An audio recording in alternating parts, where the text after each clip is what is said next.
और कहते हैं जिससे हक बात का इजहार नहीं हो सकता। कुछ भी हो सकता है पर वो फनकार नहीं हो सकता। जानते हो दोस्त तकलीफ क्या है? किसी को चाहना, फिर उसे खो देना और फिर खामोश हो जाना। तकदीर उसे कहते हैं जो इंसान को खींच कर वहाँ ले जाए जहाँ वो जाना नहीं चाहता।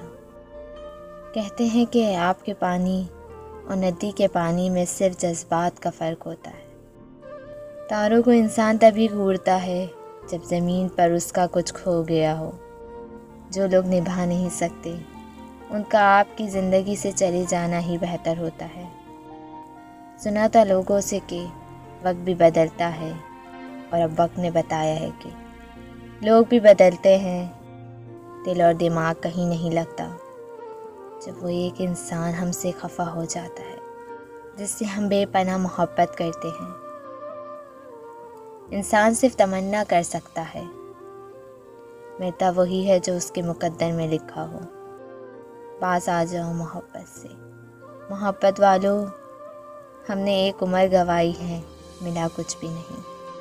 अगर इख्तियार में होता तुम्हें इख्तियार में रखते। कभी फ़र्ज थे हम भी किसी पर हर वक्त, पर रफ्ता रफ्ता कज़ा होते रहे।